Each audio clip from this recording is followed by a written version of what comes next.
Because of Winn, Dixie, Chapter 7.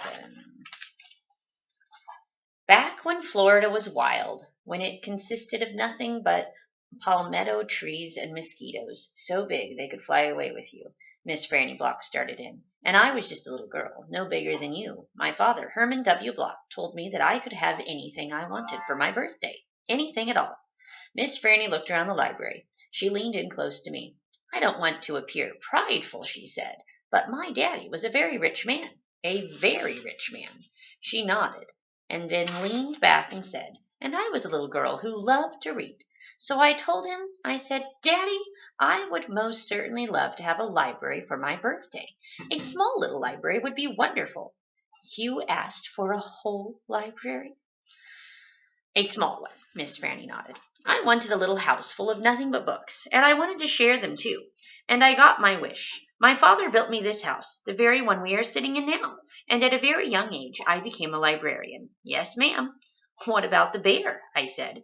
Did I mention that Florida was wild in those days? Miss Franny Block said. Uh-huh, you did. It was wild. There were wild men and wild women and wild animals. Like bears? Yes, ma'am, that's right. Now, I have to tell you, I was a little Miss Know-it-all. I was a Miss Smarty-Pants with my library full of books. Oh, yes, ma'am. I thought I knew the answers to everything.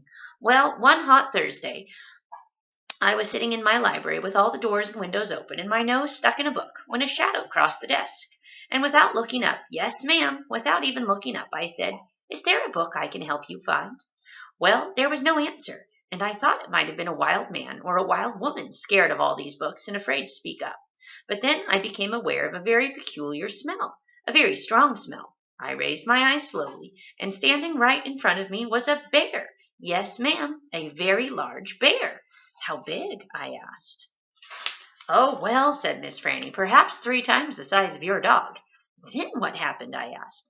Well, said Miss Franny, I looked at him and he looked at me. He put his big nose up in the air and sniffed, as if he was trying to decide if a little Miss Know-it-all librarian was what he was in the mood to eat. And I sat there, and then I thought, well, if this bear intends to eat me, I am not going to let it happen without a fight. No, ma'am. So very slowly and very carefully I raised up the book I was reading. What was the book? I asked. Why, it was War and Peace, a very large book. I raised it up slowly, and then I aimed it carefully, and I threw it right at that bear and screamed, Be gone! And do you know what? No, ma'am, I said. He went. But this is what I will never forget. He took the book with him. Nuh-uh, I said. Yes, ma'am, said Miss Franny. He snatched it up and ran. Did he come back? I asked. No, I never saw him again. Well, the men in town used to tease me about it. They used to say, Miss Franny, we saw that bear of yours out in the woods today. He was reading that book, and he said it was sure good. And would it be all right if he kept it for just another week? Yes, ma'am, they did tease me about it, she sighed. I imagine I'm the only one left from those days. I imagine I'm the only one that even recalls that bear. All my friends, everyone I knew when I was young, they are all dead and gone. She sighed again. She looked sad and old and wrinkled. It was the same way I felt sometimes, being friendless in a new town and not having a mamma to comfort me. I sighed too.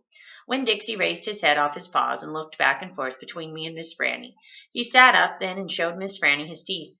Well, now look at that, she said. That dog is smiling at me. It's a talent of his, I told her.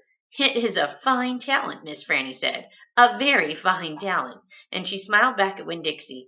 We could be friends, I said to Miss Franny. I mean you and me and Winn-Dixie. We could all be friends. Miss Franny smiled even bigger. Why, that would be grand, she said. Just grand. And right at that minute, right then, the 3 of us had decided to be friends. Who should come marching into the Herman W. Block Memorial Library but old pinch-faced Amanda Wilkinson. She walked right up to Miss Franny's desk and said, I finished Johnny Tremaine, and I enjoyed it very much. I would like something even more difficult to read now, because I am an advanced reader. Yes, dear, I know, said Miss Franny. She got up out of her chair. Amanda pretended like I wasn't there. She stared right past me.